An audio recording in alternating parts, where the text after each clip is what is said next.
Welcome back to the Heater Dynasty Podcast. I'm your host, Eric Heater, your one-stop shop for all your fantasy football needs.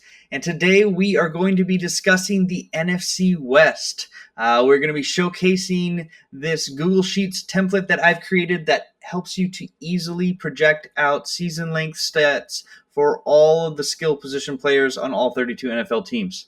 And if this is something that you are interested in, by all means, you can have access to it on my Instagram.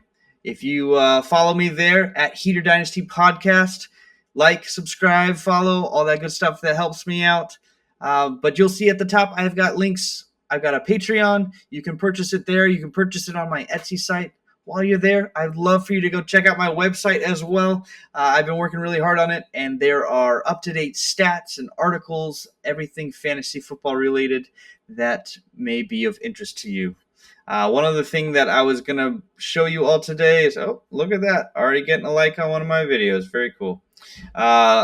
Figured I'd show you my TikTok as well. You can follow me there. It is also at Heater Dynasty Podcast. But without making this an infomercial, let's get into the actual good details of the NFC West today. And I think this is going to be a fun group of teams to talk about. A lot of fantasy relevant players. If this is your first time watching this series and you want to know a little bit more of how this tool works, I have a tutorial on all my different platforms. So if you're watching this on YouTube or if on Spotify or wherever you are, there is another one that is strictly based on just how to utilize this tool. Today, I'll kind of talk through a little bit of my strategy of how I came up with the projections that I did for these teams, but it's going to be much more about the content itself as opposed to the actual how-to element of this document. So if you have more questions, definitely watch that other video. But today, when we're looking through the NFC West, I think you have three quarterbacks that are fantasy worthy for sure. I think we have definitely 3 to 4 running backs that are going to be in the either running back ones or fringe RB2s for you that are definitely fantasy worthy. Wide receivers, we're also jam-packed. I think I'm counting 1, 2, 3. If you're going all the way to flex-worthy starts, I see a good 7 or 8 wide receivers that we're going to talk about today. And then tight end as well. We have, spoiler alert, my tight end 2 and tight end 3 that we're going to be talking about today as well. So it's going to be a jam-packed episode. We're going to try to keep it fast. But also make sure we're actually doing our due diligence and giving you some good content. So let's start at the very top. With the quarterbacks, I have Kyler Murray as my top quarterback in this division, but just by a slim margin. I have him as the QB7 overall and Brock Purdy as the QB8 overall. And then Sam Darnold is also a little bit higher than consensus. I have him as the QB12, so just making it in that top 12 for single quarterback leagues. And I know this is higher than consensus. I'm not sure how much higher. Let's see what it says here. Consensus-wise, Sam Darnold. Oh, there you are. So I have him as the 12th. Oh, wow. Okay, yeah. I have him 15 spots higher than consensus. So I guess I am a little higher on him than I realized. So when we break down the stats, we'll make sure that that's accurate and that I actually want to continue. I don't want to make any changes because that might be too high, but let's see. We'll see. And running backs, we've got Christian McCaffrey, James Conner, Kyren Williams, all as... I guess I really only have one RB1 with Christian McCaffrey. I have him as the RB7 overall, and then a bunch of RB2s. So James Conner is my RB13. Kyren Williams is my RB14. Ken Walker, I got him as an RB26, so technically a RB3 or a back-end RB2. And then Isaac Guerendo, Zach Charbonnet are both good handcuffs, but I don't think that they're going to be solid starters for you. But in Dynasty, obviously, solid players to have. Wide receiver wise, looking at the big picture, I got Puka Nacua as my top wide receiver in this division as the wide receiver 6. JSN or Jackson Smith and Jigba, wide receiver 9. Marvin Harrison taking a little bit of a leap forward this year. I have him as wide receiver 16. And then Cooper Kupp, Devontae Adams, the old guard, are going to be good wide receiver 3s for your team. Maybe disappointed in their production, but I think they're still going to be solid players for you. And then we've got the 3 49ers players, which we'll talk about. Juwan Jennings, Ricky Pearsall, and Brandon Ayuk, who I think are just going to cannibalize each other and are going to be disappointing for you this year, depending on where you draft them. Juwan Jennings and Ricky Pearsall have the potential to be good players for your team this year, but I think it's not going to be a good season with Brandon Ayuk trying to recover from injury. And then lastly, when we look at tight ends, Trey McBride, George Kittle, and I guess we'll talk about Tyler Higbee and Noah Fant. So let's start with Arizona. So for those of you who are watching this for the first time, the green boxes are data that I have entered in that you have to enter if you're using this tool to break these projections, whereas the blue boxes or the gray and white boxes are all algorithm based, and those are being populated to help you create this tool a little bit, create these projections. The rosters are all being populated from Our Lads, not a sponsor. Unless you want, you can reach out to me. I'd love that. But no, they're getting scraped from that website, so they automatically update anytime a roster change is done, which is a really cool feature, so that you don't have to be manually changing that every single time the roster changes. So when we're looking at Arizona, I've given them 545 passing attempts, 465 rushing attempts for a total play of 1,010 plays ran on the season. You may ask, how am I finding that number? I'm doing an average of their last 4 years, which populates up here. So it gives you just kind of a sense of what has the team done play-wise. And then obviously you need to take into account, has there been any coaching changes or personnel changes or anything like that? For the case of the Arizona Cardinals, they're bringing it back, same coaching staff, and pretty much the same players. So I kind of held the line here and gave them very similar stats to what they had last year. So when I was looking at Kyler Murray, the first time I went through, I realized I had him a little too low. Kyler Murray is a player that has burned me in the past, maybe you as well. So I realized I had a little bit of a bias with him. But because of this, I know that for me, I definitely need to take a couple looks at it just to make sure that I wasn't allowing my negativity towards him to influence the decisions that I made. So one thing I noticed right off the bat was yards per carry. I had to adjust this because the average was saying 5.95. That puts him at the QB 12. Felt a little low. And I just did a little bit more. I know that he was hurt in 2023. I know last year he was doing a little bit better. So that's why I decided on 7 yards per carry, because I do think he's going to be running a little bit more this year again. And that obviously bumps him up real fast. It's kind of the cheat code for quarterbacks when they are able to run. And then the other thing I adjusted was just some of the passing touchdowns for different players, because I had him a little bit lower. Initially passing through, I had him at like 22. So I ended up giving a couple more touchdowns to a couple different players, which we'll talk about as we go through.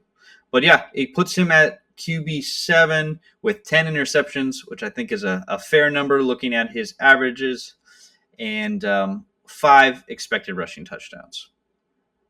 James Conner, QB 13. I always surprise myself with James Conner. I love him as a player, but he's getting older, and the numbers, though, when you start putting the numbers in, they don't lie. He gets a huge volume, and he's consistent.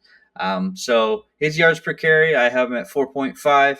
This was another similar story, whereas before I put this in there, it had him at 4.3. It wasn't a huge difference, but just that little bump puts him at running back 13, which I thought was a little bit more fair as to what I'm thinking for him. 12 rushing touchdowns on the ground might be a little bullish, but I think if it's not him, who's it going to be? I don't think they're impressed with Trey Benson. I only have him as the RB65. I have him playing 13 games. He's dealt with some. Oh, that's not right. Let me fix that.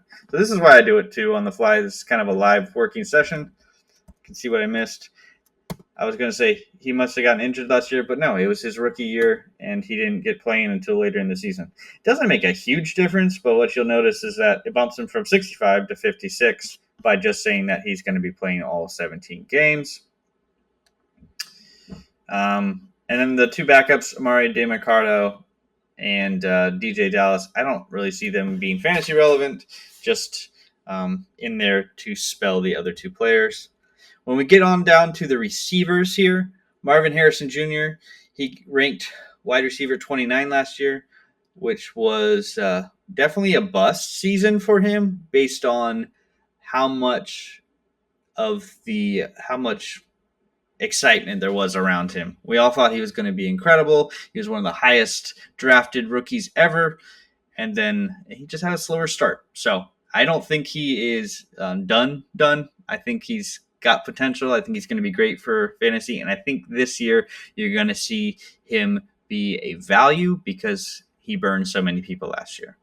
So right now I have him ranked as my wide receiver 16, so a really solid wide receiver 2.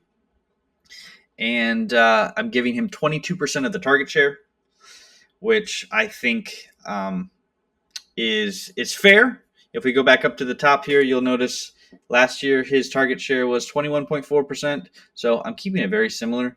Hopefully it'll be higher than that, but I don't see too much changing there.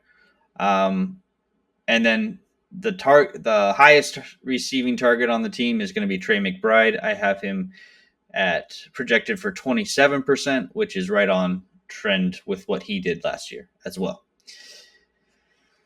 All right, let's go back down. Michael Wilson.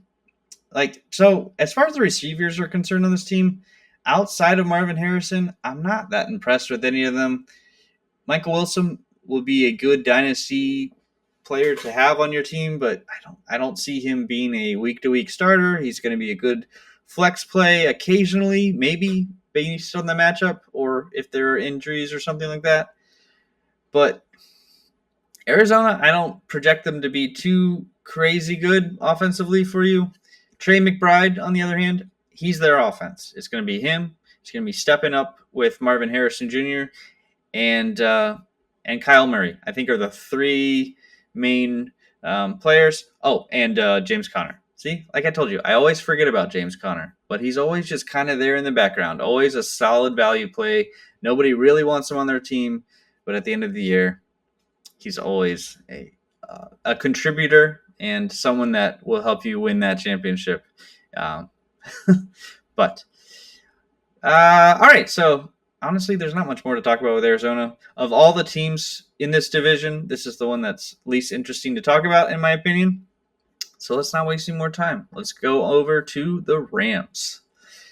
Now, the Rams, I have them at 575 passing attempts on the season, 450 rushing attempts for a total plays ran at 1,025.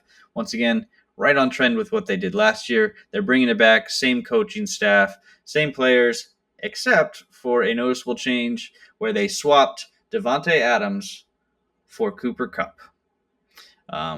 And in the division, too, which is crazy. So Cooper Kupp is now on Seattle. Devontae is now on the Rams. And when I look at the breakdown for the season, receiving-wise, I am putting Devontae Adams at 18% of the receiving total. The target share, that's the way to say that.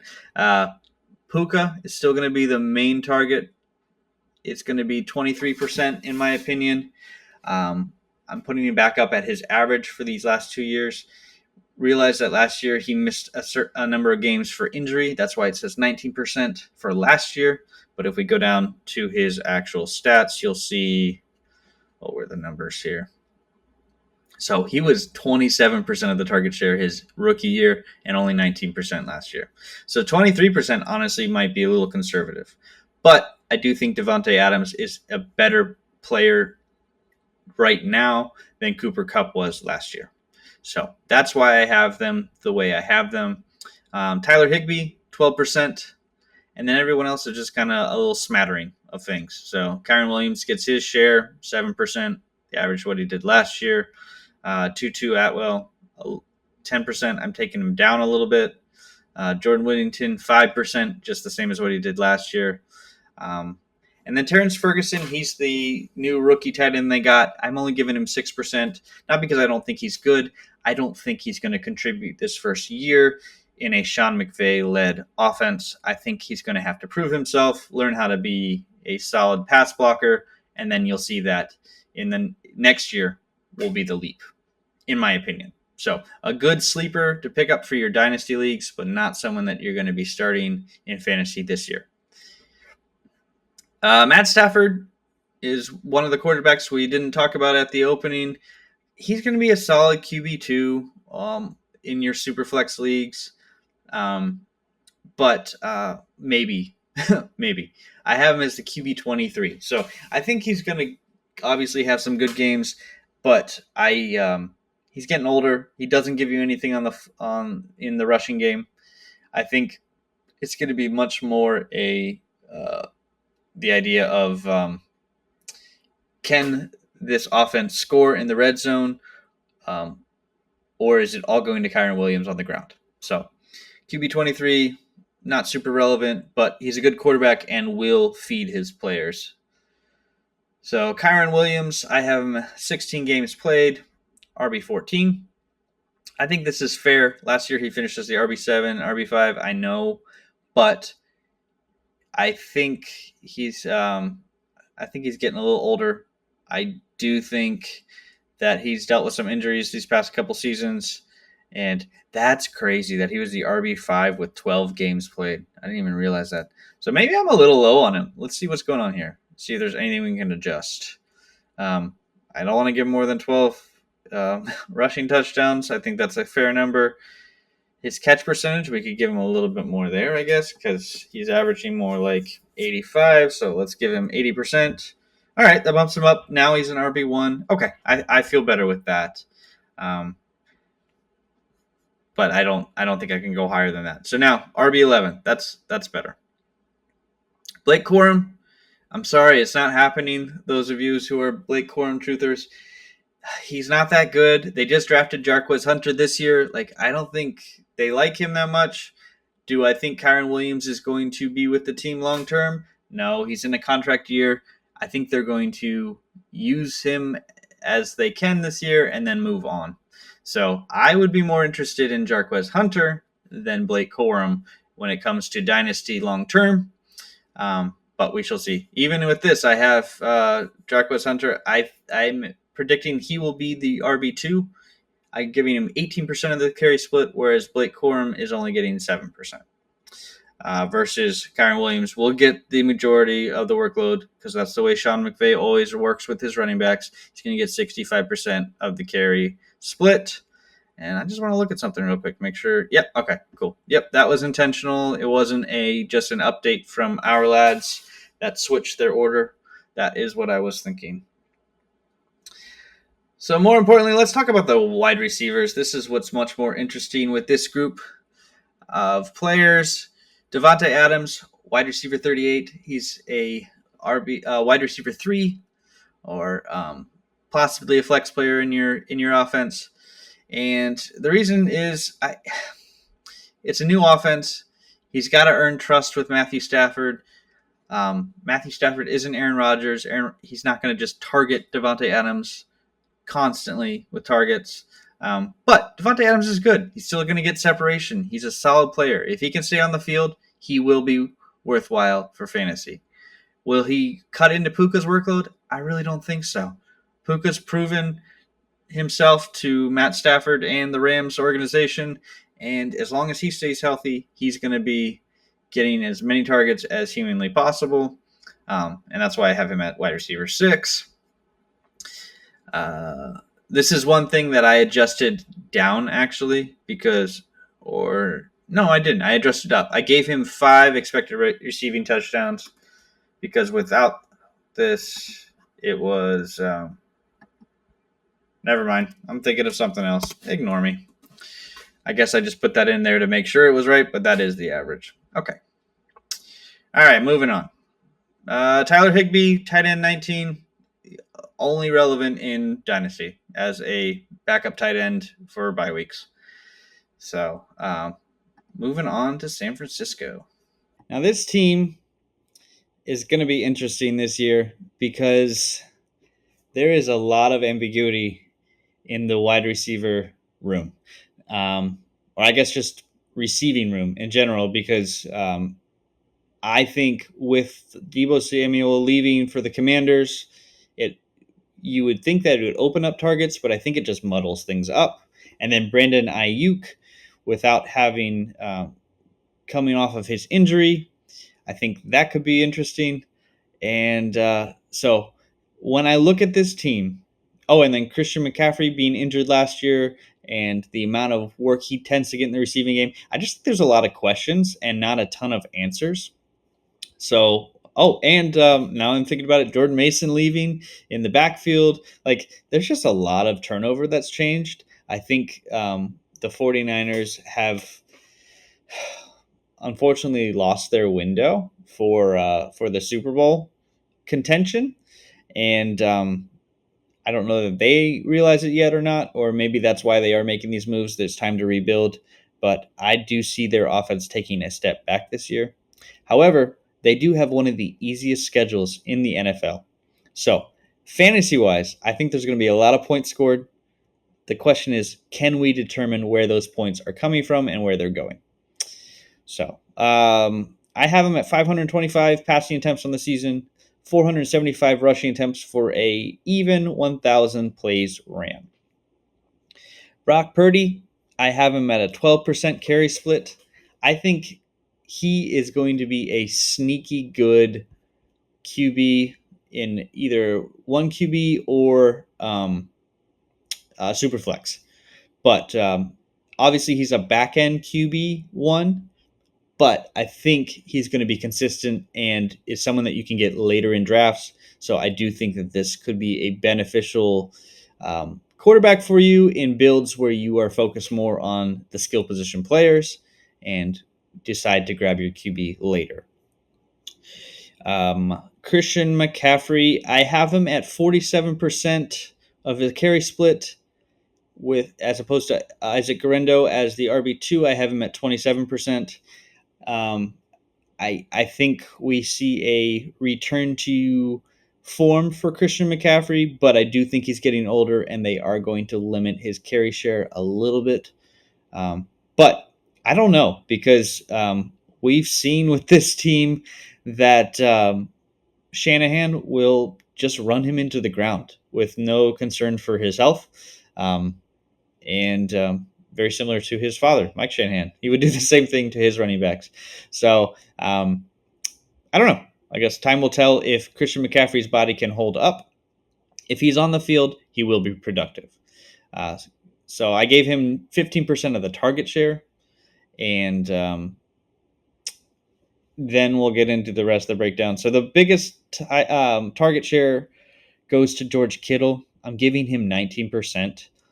This is a little bit more than he got last year, but I do think he is going to be the player that Purdy trusts the most. We saw some really good chemistry and connections with him last season, and now that Deebo is gone, I think he's going to be the one target that he can trust the most, followed up by Jawan Jennings, which he's kind of had a late breakout in his career, but he is another player that Purdy trusts, and I know we'll get his targets, especially if there's any other injuries, as unfortunately the 49ers have dealt with a lot these past few seasons. So between the three of them, Brandon Ayuk, Ricky Pearsall, and Juwan Jennings, I have Jennings ranked the highest, and then followed by Ricky Pearsall, and Ayuk is actually at the bottom. Even though I think he's very talented, I just think that injury that he got last year was devastating and is going to take some time to recover. So he's going to get a slow start on the season. So if we look at the actual numbers for these players, like I said, Brock Purdy's at QB8. Christian McCaffrey, I have him as the RB7. I think that's totally fair.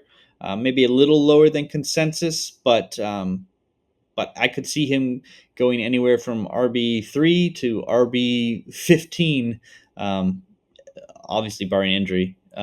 He could be even lower than that if he's not playing. But if he's on the field, I think he's going to be a solid RB1 for you. But there's a lot of risk in drafting him.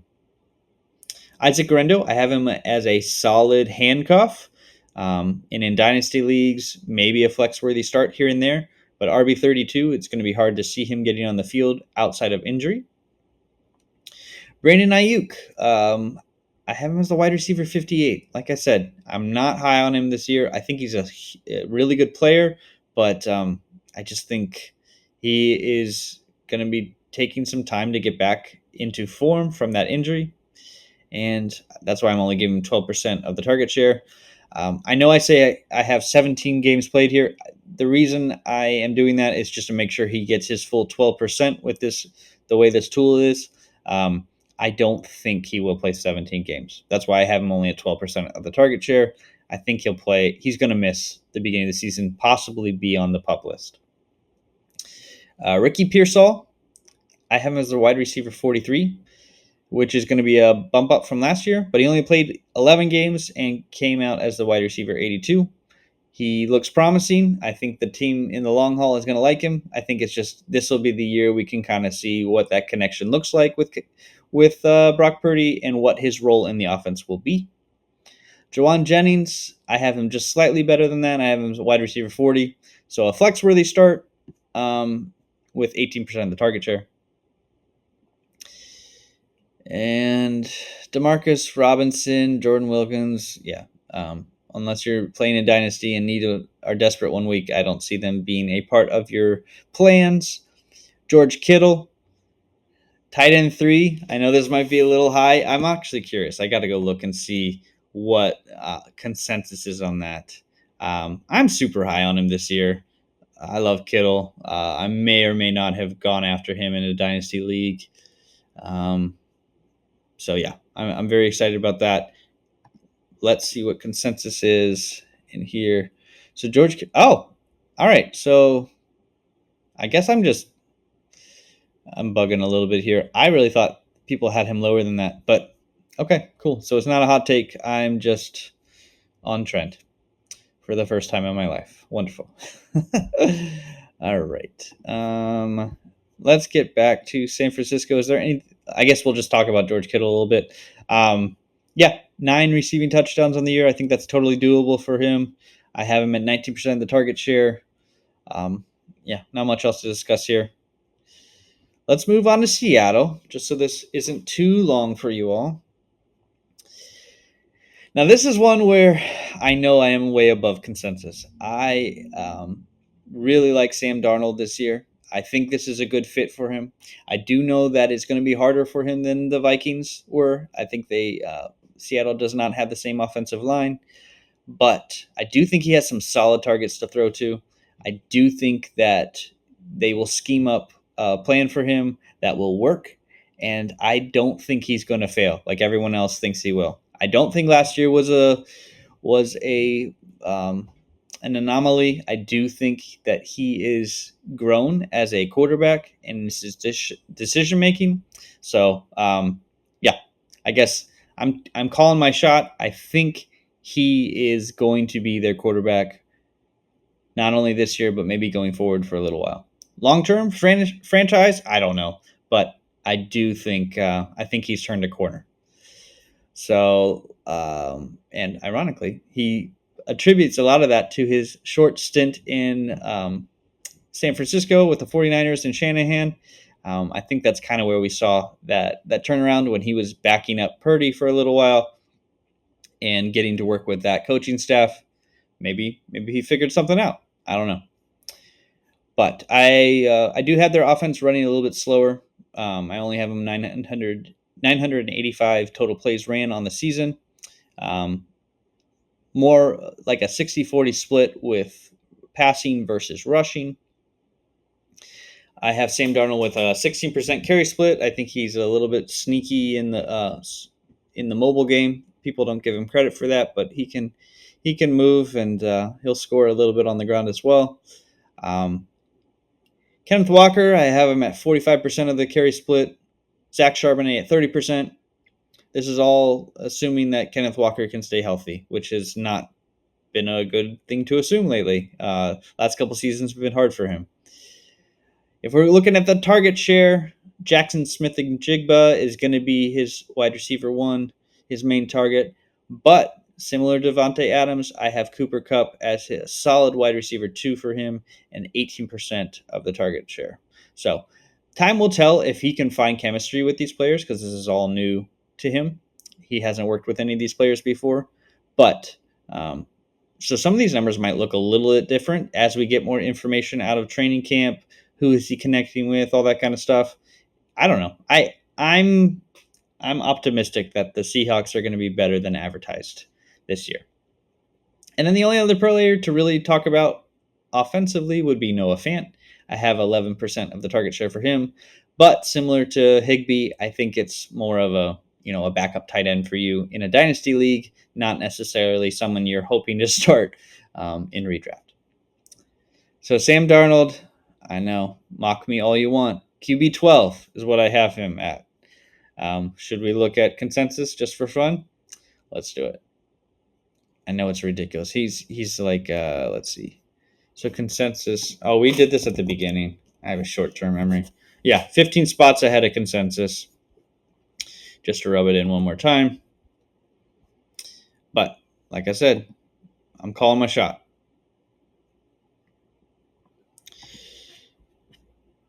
So it puts him at 30 passing touchdowns on the year.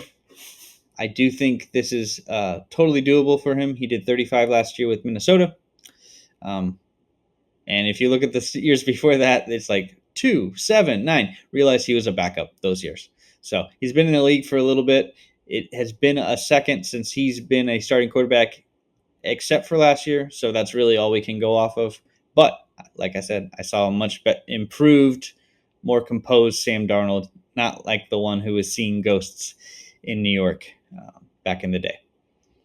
So that gives him, he's thrown for 4,000 yards, 30 passing touchdowns, and 3 on the ground, and 9 interceptions. So if we really wanted to be fair, maybe we bump up the interceptions.